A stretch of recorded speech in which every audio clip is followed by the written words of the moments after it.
9.2 million followers, 70 million likes, 100 million plus plays. Guess how much I've made? This is KSI, massive content creator, huge following, partially owns Prime, which just became the UFC's official drink, among other things. Despite its massive following and big numbers, the reality is a little bit different. £3,000. That's mad. Let us explain. Welcome to Alux. Now, before diving into this topic, we need to start with the creator economy. Now, to start any kind of economy, you need three basic elements: production, distribution, and consumers. Production means someone creates something, like a fisherman waking up every morning to set out his nets to gather fish.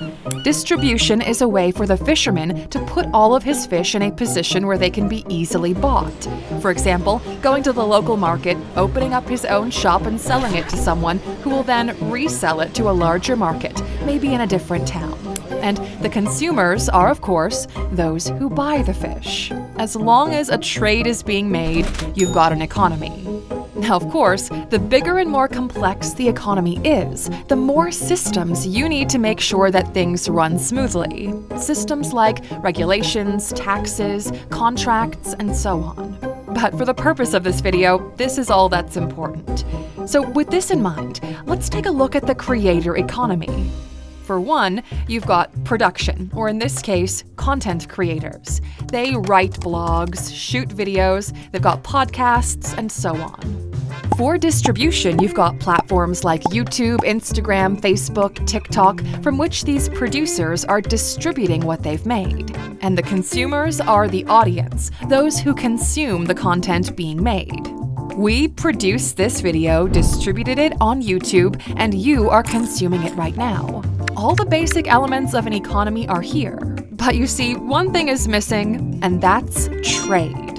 You're not paying anything to watch this video, it's completely free. There's no trade of value being made yet. And as we established earlier, if there's no trade, there's no economy. So what needs to happen before this can turn into an economy? Well, after spending about a year focusing on the growth of the platform back in 2007, YouTube changed its focus on the answer to the question we just asked: advertising. Once there was a way for people creating the content to make money, the creator economy started to take shape. So essentially, the creator economy has the same elements as we talked about before, but with 3 ads in the middle. And the difference is the trade is not being made between the producer and the consumer, but between producer and producer, or in other words, between a brand and the content creators.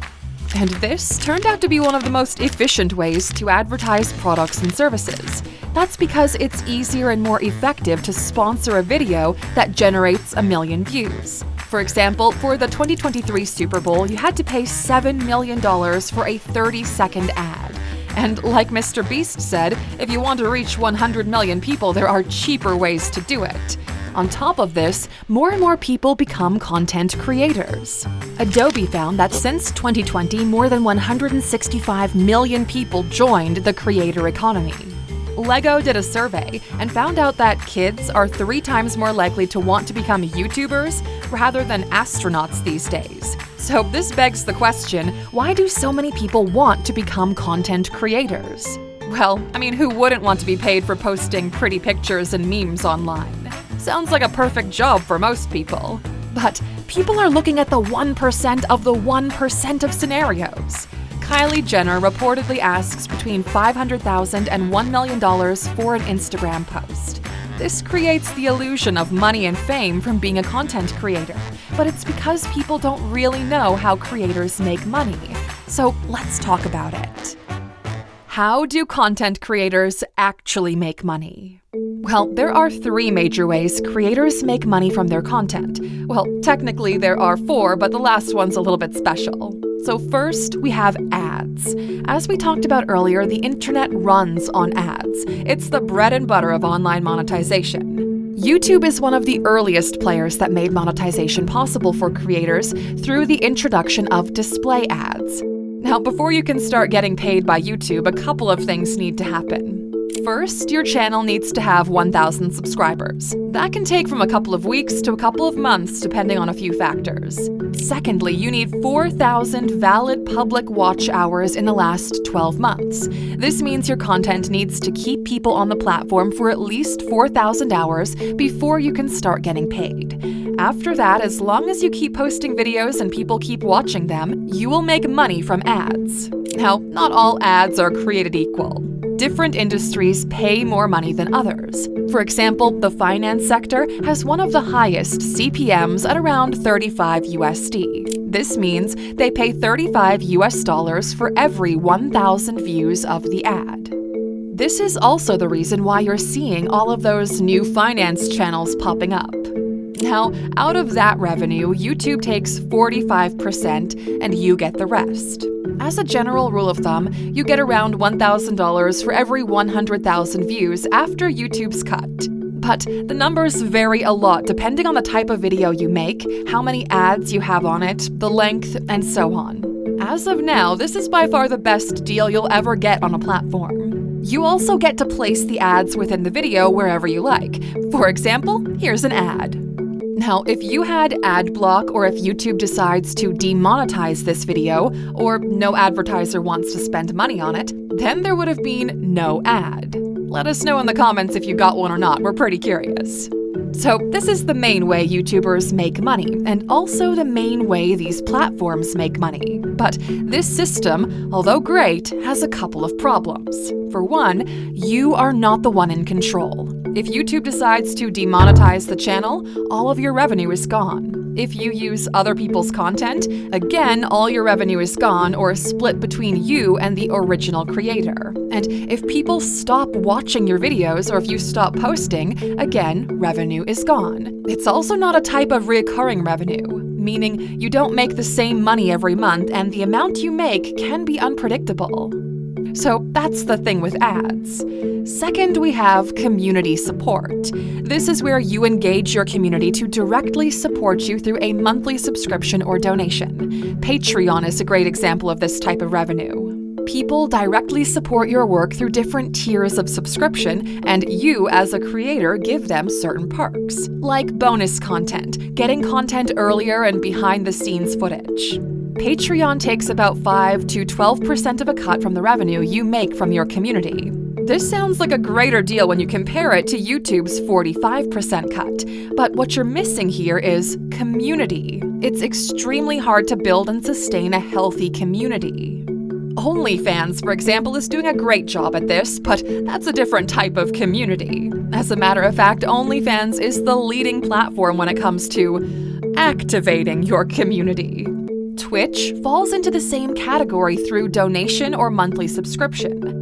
Now, Twitch used to have a 70-30 split with its streamers, but recently decided to bring it down to 50-50 because apparently server cost is too high for Amazon. That's another story, though. But ultimately, the best way to do this kind of community support is through your own platform where you get to keep 100% of the revenue and no one can delete your account. Corridor Digital here on YouTube has this kind of model through their website, and we know because we actually are subscribed to them because we like the content. The drawbacks to this model are the fact you need to have a community willing to support you. As you'll see later, building a community is a different type of beast. The upside is you have reoccurring revenue. If 100 people decide to support you for 12 months, you can predict what revenue you'll make for this year, or at least part of it. And lastly, you have sponsorship and brand deals. So this is when companies pay you directly to use or mention their products. This is the dream of every wannabe content creator. And this is also when the dream comes with certain conditions. So first of all, there are 3 main things that brands care about before going forward with a sponsorship. And no, it's not subscribers, nor followers, nor how many likes you have on a photo. It's about reach, relevance, and conversion rate. If you want to be a content creator and want to start taking things seriously, write these things down. Reach means how many people are eager to hear from you. This is why people buy followers and views, trying to fool the system. Remember that Mr. Beast tweet from earlier? That's reach in all its glory. relevance means if people actually care about what you're saying or if they trust you, and if you're still, well, relevant in their eyes. That's why some people post 18 times a day. Or why some people, let's say, jump on all the trends when their thing dries out. Conversion rate means how many people are willing to buy what you sell them. That's why some Instagram influencers spam you with weight loss tea. And this is the holy trinity of brand deals. If you hit all three of them, you're golden. But Alux, if people are artificially inflating their numbers, doesn't that hurt the brands? Glad you asked, imaginary voice in my head. And yes, about 15 to 20% of the revenue brands spent on influencers is wasted money because people are buying followers, likes, and views. But despite this, it's still more profitable than traditional ads. Hence, brands are still throwing their money around. And we mentioned that there's one fourth way content creators can make money. It's when they start building their own products for their own community. For example, we have built courses and the Alux app, which you can check out at Alux.com. And you can do this when you have a big enough community, you know what you're doing, you know what's valuable to your community, and you fully commit. At this point, you become an entrepreneur first and a content creator second. And this finally brings us to TikTok. You see, from all of the things that we mentioned, TikTok has almost none of them. There are ads on TikTok, but they cannot be attributed to a particular video. Imagine having to watch a 5-second ad in a 15-second lip-sync video. Since that can happen, they made a poll which all creators are paid. But first, you need to hit some specific metrics. Some pretty high metrics, we might add. You need at least 10,000 followers and at least 100,000 views in the last 30 days. Also, you need to be from the US, UK, France, Germany, Spain, or Italy. Secondly, out of that pool, you're being paid pennies. So, as of right now, and most likely for the foreseeable future as well, TikTok ad revenue is irrelevant. And in case you're wondering, yes, YouTube Shorts monetization works in the same way. So, what about building a community? You see, it's really hard to build a community in 15 seconds among millions of other 15-second videos that are pretty much all the same. People get the smallest snippet possible of who you are. They don't really care about you. For the most part, they care about their 15-second dopamine rush. And yes, they added TikTok Live, which is pretty much like if Twitch and OnlyFans had a baby, but somehow they still don't know who the father is. Which leads us to sponsorship and brand deals. Now, for TikTok, brands usually look at numbers because they don't have any other analytic. The general rule is that you need upwards of 100,000 views on every post regularly to get a deal that will pay for more than just a weekend of McDonald's Happy Meals. Now, on average, views are about 10% of your following, so you need around 1 million followers to hit 100,000 views regularly on every post. This is a general rule of thumb. It varies a lot depending on the niche and type of content. There are 1 billion active TikTok accounts. Out of them, 0.24% have more than 1 million followers, which means you have to be the 1% of the 1%.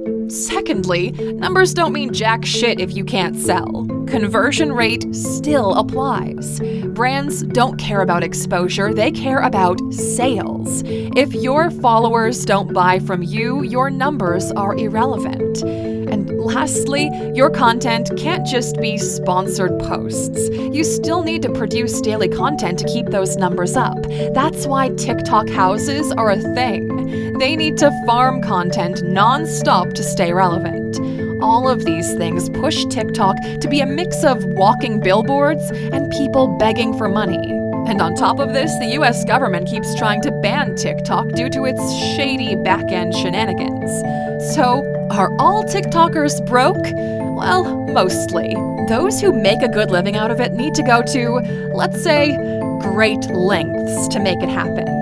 So if you want to become a content creator, should you avoid TikTok at all costs? No, after all, it is free real estate. It can be a good launching pad for a career in entertaining the same way that Vine was. But know the quality of your content and your ability to convert will be the factors deciding your trajectory. In the end, people often get blinded by the illusion of money and fame. TikTok also taps into that build, artificially boosting your first few posts so you can get some more views than your content actually deserves. If you want to be a content creator, focus on the content first. Content is king. The rest will follow on its own. We hope you learned something here today, Aluxer. Let us know in the comments what stories you have with TikTok. We're interested to see what you've experienced. And if you found this video valuable, write "Content is king" in the comments. We'll see you back here tomorrow.